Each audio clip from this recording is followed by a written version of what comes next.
Srimad Bhagavatam is a Nigam Kalpa Taror Galitam Phalam Sukhamukhat Amruta Drava Sanyutam Pibata Bhagavatam Rasmalayam Muhiraho Rasika Bhuvibhaga. Because it's very, very pure, Srimad Bhagavatam. It will also come in today's reading that how you are above the Brahmins, the one who preach Srimad Bhagavatam. You can become so powerful that you are above the Brahmin level, Brahmins are considered the top class or intelligent class of people, Brahmins. You see, then after come these Kshatriyas, or the people who run, politicians and all those people. And then comes the Vaishyas, the merchant class of people. Then comes the Sudra, the working class, These are, but the Brahmins is the head of our body, you see. And Brahmins is the top class of people.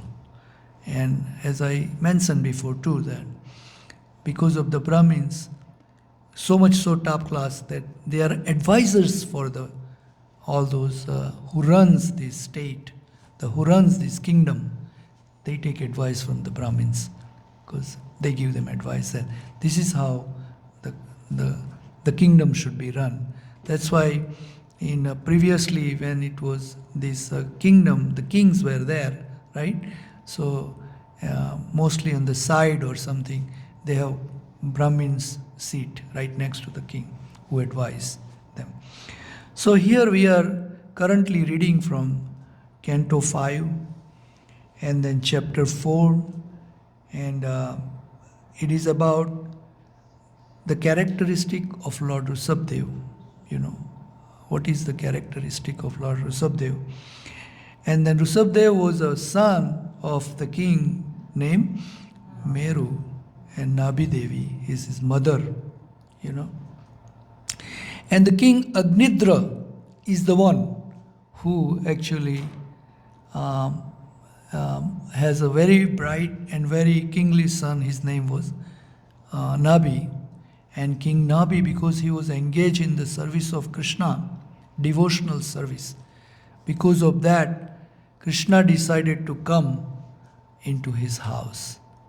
And they did it because all these Brahmins, powerful Brahmins, just like I just said, they chanted the name and hymns to invite Lord Vishnu. And they did, by chanting, they did the sacrifice. And that's where he says, and the Meru Devi and King Nabhi asked for the same as Krishna, that I want to have a son just like you. That they told Lord Vishnu. So Prabhupada explained in the purports also that the God is only one. There cannot be two gods, So he also mentioned in that verse there that I'm only one, but my ans, incarnation of my my plenary portion of my body, which I produce the same as me, and then Rushabdev bones. So Rushabdev was Krishna himself, Lord Vishnu himself. And then we were reading in the characteristic that he has 100 sons, Rushabdev, and wife's name is Jayanti. Yeah. And so Jayanti and Lord Rushabdev, they have 100 sons, total. Nowadays we have so much difficulty with one son, to raise one son, and the parents are afraid that they have to wake up at night, and they are afraid so much so that they even hire somebody that, okay, we cannot wake up, So what to talk about 100 sons, right? They say we cannot do this. So much difficulty nowadays. So 100 sons, they had it. So here Lord Rushabdev further, it is talked here.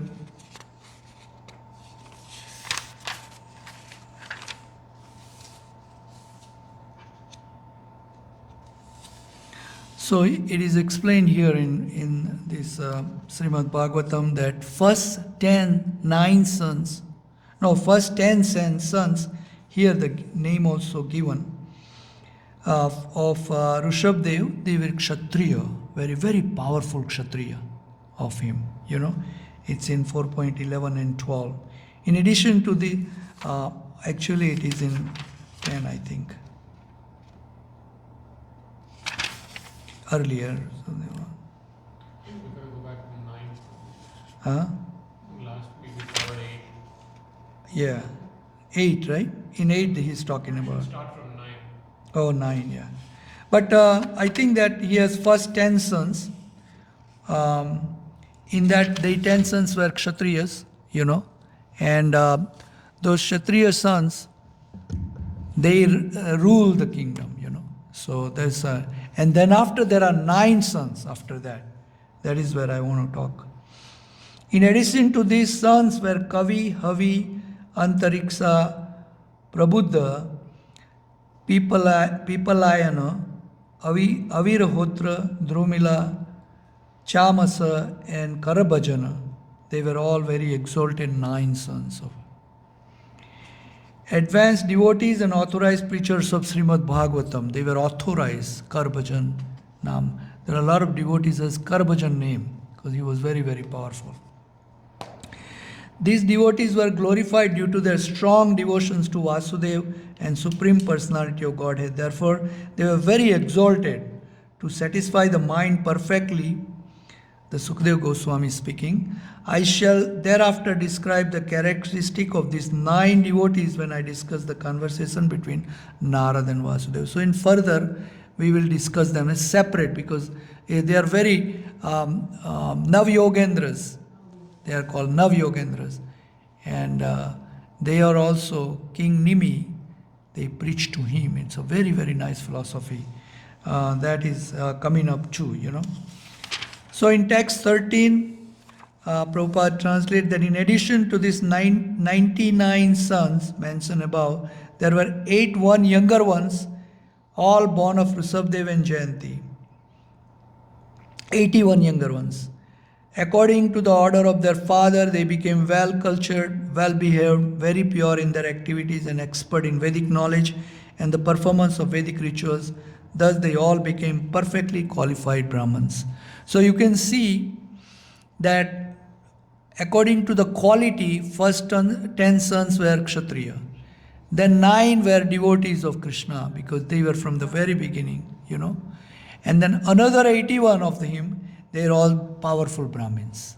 It says, from this verse we have good information of how the caste are qualified according to quality and work. Rishabdeva king was certainly a Kshatriya.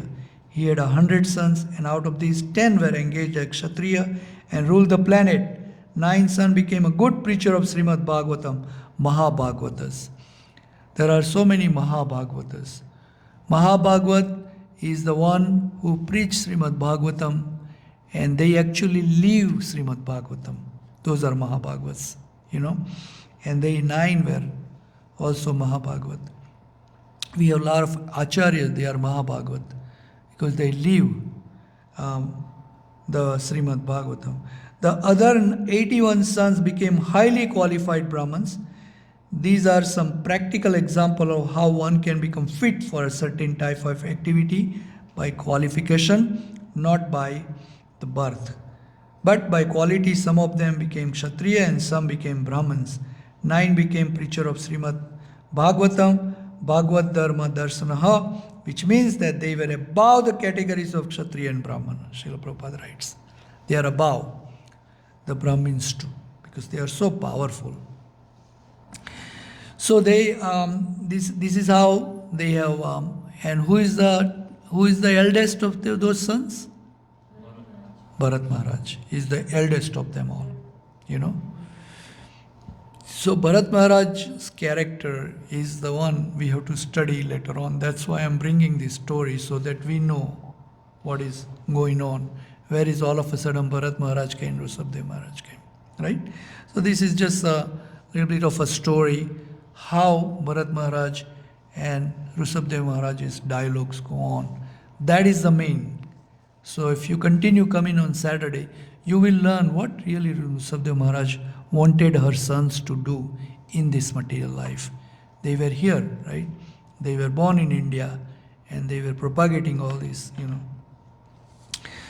So in the characteristic of Rushabdev in text 14, this is here say, being an incarnation of the Supreme Personality of Godhead, Lord Rushabdev was fully independent because his form was spiritual, eternal and full of bliss.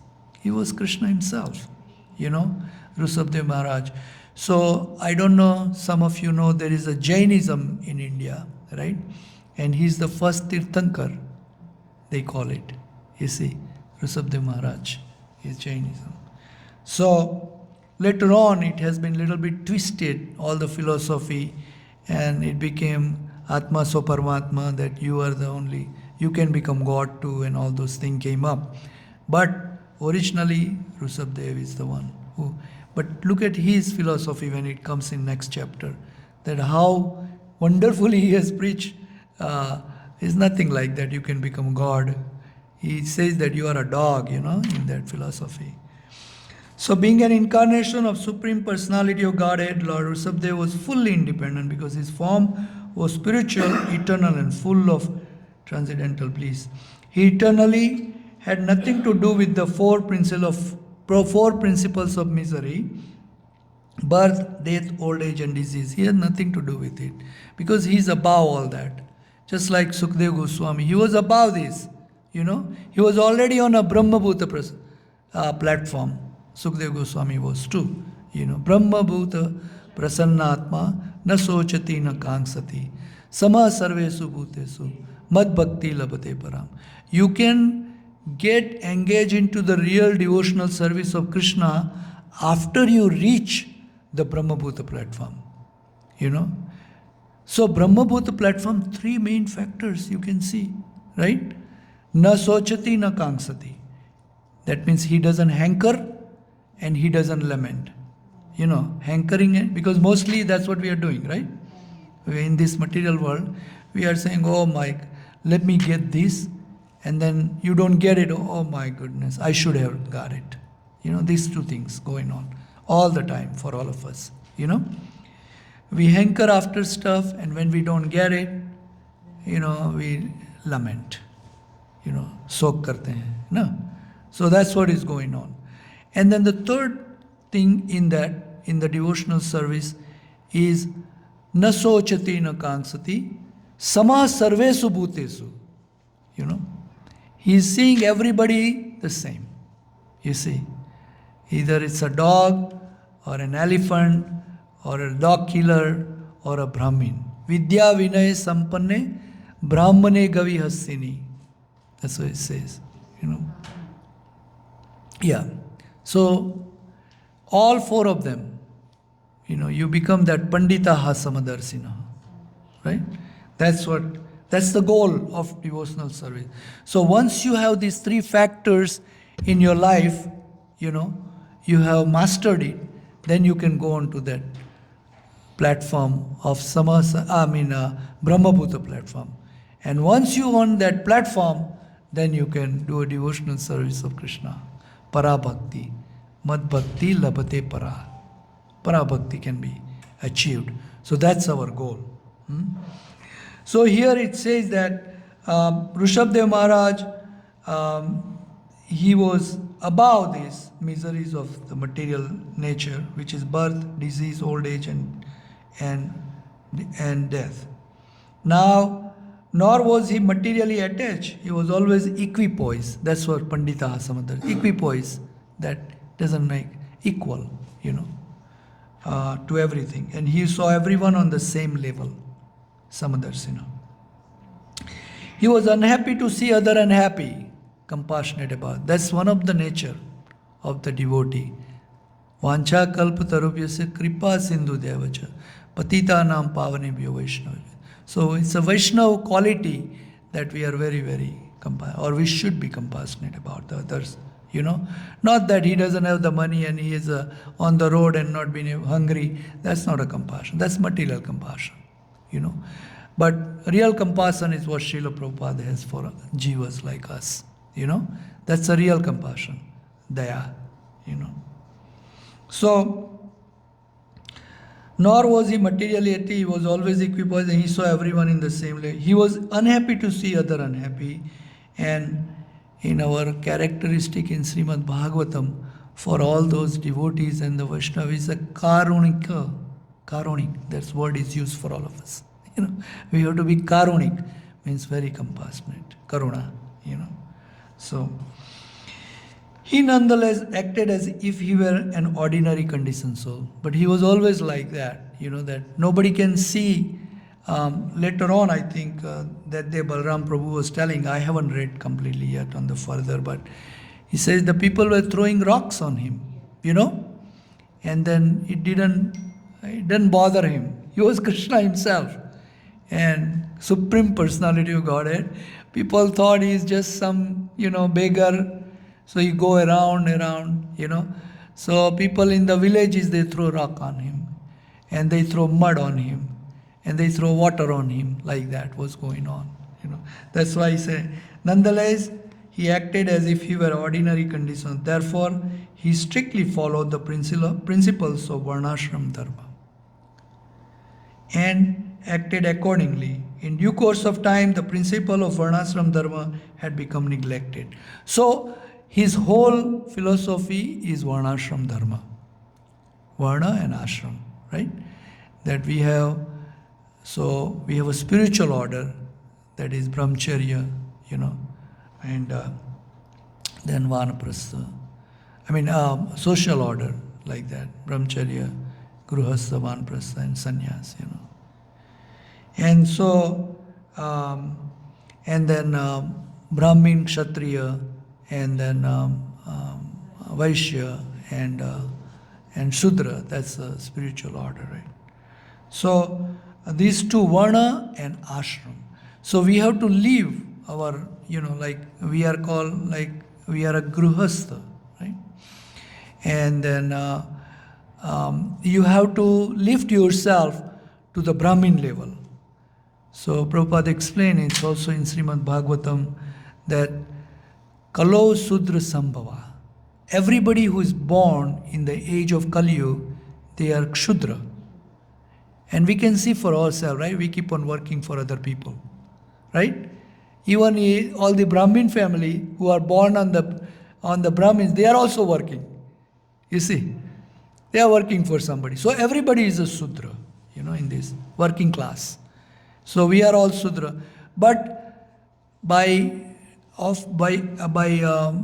accepting this process, you can become Brahmin. You see, by accepting this process, Varna and Ashram, you can lift yourself from Shudra to Brahmin. How? You accept this disciplic succession, parampara, knowledge. Then you live your life with the Vedic principles and regulative principles that start with like you can no meat eating, no gambling, no intoxication, no illicit sex, you know. Those 4 principles are the main principles, Vedic principles, right? So you lift yourself from there gradually, and then you start chanting Hare Krishna, and then you find a spiritual master who can guide you, you know. So under the direction and under the supervision of a spiritual master, you take initiation, you know, first initiation. And then comes the second initiation, that Brahminical initiation. Now you have to live a Brahminical life. So you have to develop those quality of Brahmin. You see, Sama, Dama, Sacha, Tapo, Saucham, you know, Kshantira, Arjavam, Evancha, Jnana, Vijnana, Astikyam, Brahma, Karma, Svabhavacham. Those 8, you need to practice there. Once you take this Brahminical initiation, that's where you live from this Shudra avastha to this Brahminical. This is how, you know. So that's how you can do it. So this Varna Ashram is the way to get out of this material world that Rushabdev Maharaj has taught us, you know.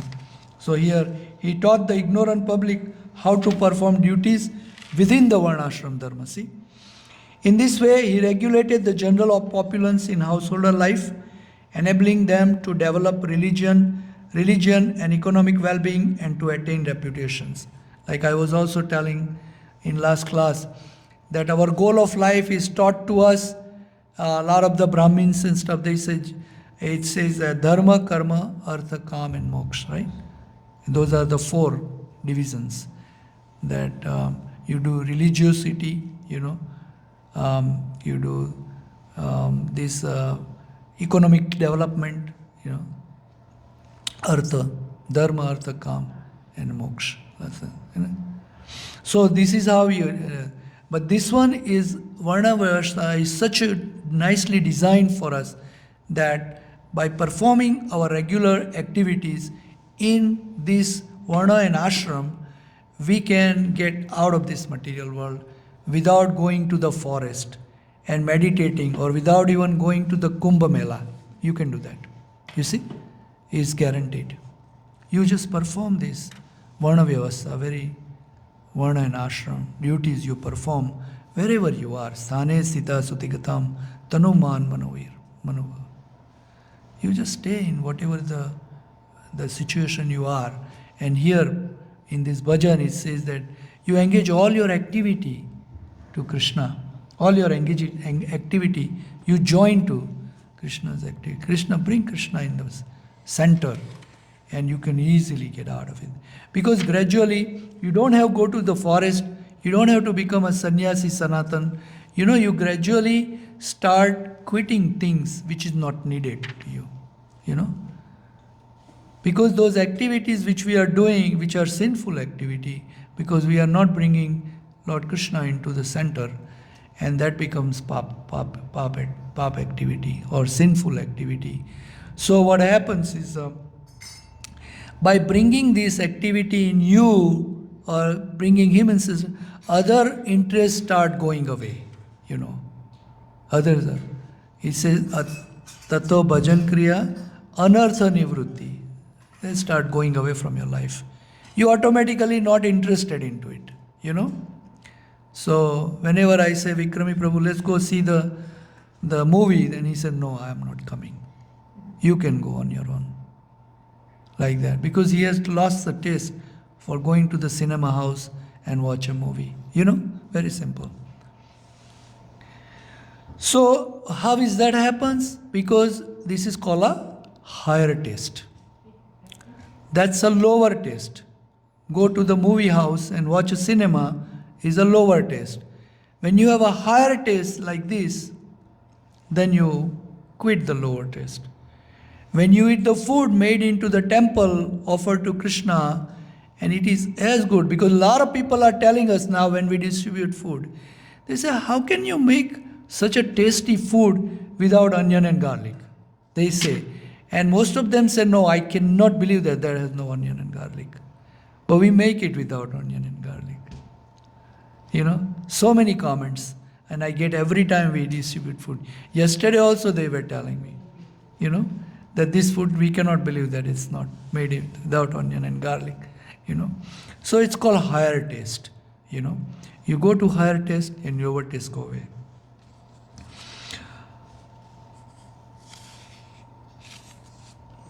So here it says, in this way he regulated the general populace in householder life, enabling them to develop religion and economic well-being, and to attain reputation, sons and daughters, material pleasure, and finally eternal life. See, attain reputations, sons and daughters, material pleasure, and finally eternal life.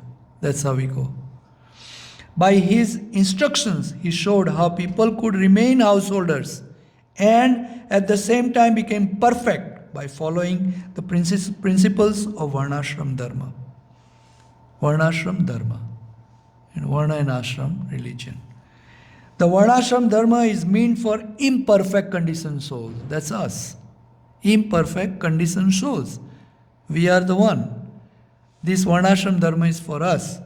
And just like it says that people could remain in householder and at the same time become perfect by following these principles. Such a wonderfully told us. So for imperfect condition, it trains them to become spiritually advanced in order to return home, back to Godhead. You know, we have a magazine called Back to Godhead. Have you heard of it? Yeah. So back to Godhead.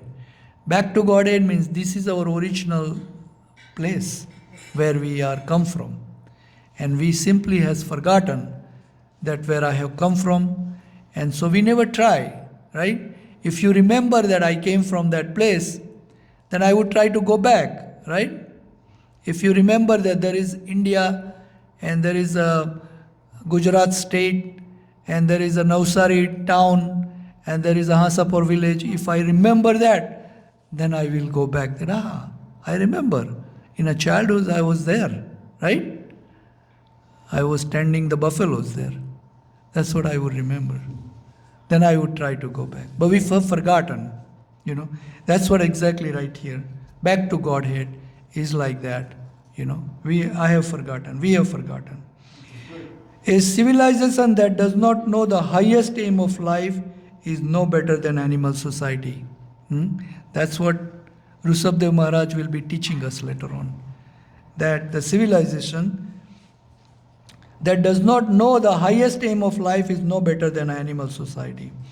As stated in Srimad Bhagavatam, Nate vidu swarth gatim hi Vishnu, durasaya hi bahirarthamanena, andayata ande grupaniyamana, te pesa tantra urudam nibaddha. This is the slok Prahlad Maharaj taught. We read few months ago, you know. A human society is meant for elevation to spiritual knowledge so that all of the people can be freed from the clutches of birth, death, old age, and disease.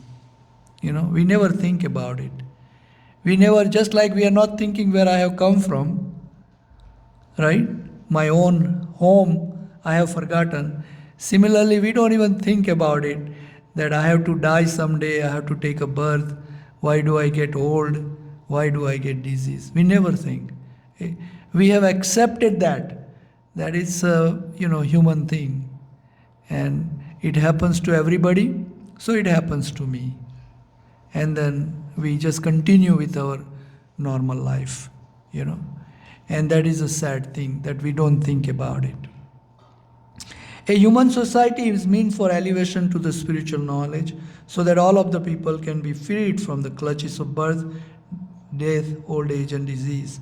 The Varnashram Dharma enables human society to become perfectly fit for getting out of the clutches of Maya, and by following the regulative principles of Varnashram Dharma, one can become successful in this regard.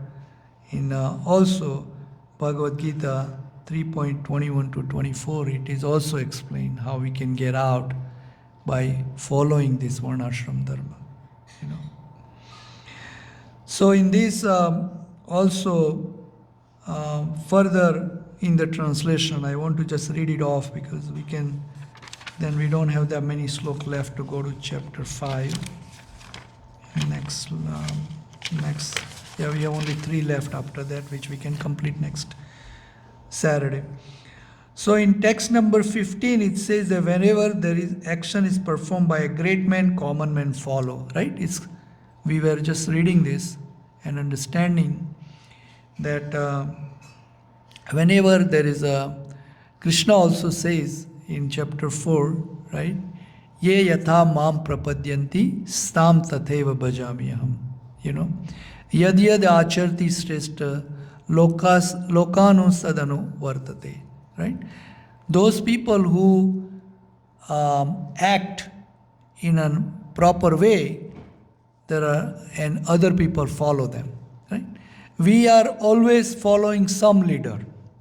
Ye yatha mam prapadyante stam tatheva bhajamyaham. Krishna says that everybody is following me, Krishna says. Everybody. Every single person is following Krishna. Why? Because ultimately we go to Krishna. You see, we may have some faith we follow. We may follow Donald Trump right now, but eventually we will follow Krishna. Because he's a leader in the White House right now, and we have some faith in him. So we voted for him and he bring me a president. And we follow him that, okay, whatever the directive he gives, we follow him. But eventually, Krishna says, I'm the supreme personality of Godhead. Everybody follows me. We may follow Lord Shiv right now and say, Om Namo Shivaya, Om Namo Shivaya, Om Namo Shivaya. But eventually, Lord Shiva says, Hare Krishna, Hare Krishna, Hare Krishna. That's what he's saying. That you realize later. You see. Because it's in Srimad Bhagavatam, it is said, Lord Shiva is the number one Vaishnava. And he has one mouth continuously chanting Hare Krishna Mahamantra. Lord Shiva's,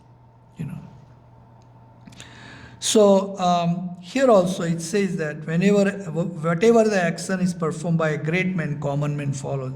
Prabhupada gives us in the purport that a similar verse is also found in Bhagavad Gita 3.21. That's what it is. Yad yad acharti sreshta. It is essential for human society to have a section of men perfectly trained as qualified Brahmins.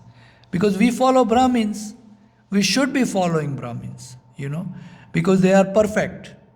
Brahmin cannot be imperfect, okay? Because they are the one. Not those Brahmins earlier we talked about. Remember? Earlier what Prabhupada says, Satkarma nipuno vipro mantra tantra visarada. Vaishnava guru nasyat Vaishnava swapacho guru. So those who are very, very intelligent and we have a visarad, they are very on the top level into all these ritualistic activities. You go to one of the Hindu temple and he said, okay, I can do it for you. What? He said, I can take out this Mangal and Guru and Booth and everything out of your life and there will be no trouble for you. How? You put one ring on your finger or wear one locket in your, and then everything will be gone and fine. You will have $1 million pretty soon, he'll tell you. Right? Not that one. And you ask him, where did you study? He said, I went to Allahabad and I have a master's degree in that. That's what here Prabhupada talks about. Satkarma nipuno vipro. Vipro is the Brahmin. Satkarma. All these karma kand activities. He's very nipun, means he's very intelligent in that. Mantra tantra visarada. And he's master in all this mantra tantra. He said, I can do this for you. We see right now on the TV, right? He take that little bit, the feather of the peacock and they say, come here. I take care of it. Or all your miseries. You go home and you won't feel it again. We see this, right, on the TV. There are a lot of Babajis. So not that. But say, that is not the man we want to follow. We want to follow the real Brahmin, who can do good for you, your soul, according to the instructions of Vedic knowledge, who can do good for you. Those below the Brahminical qualification, those are administrators, Kshatriyas, merchants, the Vaishyas, and the workers is the Kshudras, should take instruction from those ideal people who are considered to be intellectuals. They are the intelligent Brahmins. In this way, everyone can be elevated to the highest transcendental position and be free from material attachments. The material world is described by Lord Krishna as Dukkhalayam Asasvatam, full of misery and temporary. Krishna says, Dukkhalayam Asasvatam. No one can stay here, even if he makes a compromise with the miseries. No one can live in this material world. Even we make compromise with, okay, chalta hai, chalo, no problem. मैं ये सहन कर लूँगा जो भी दुख आएंगे. But you cannot stay here. You are forced to get out of here. You want to be, right?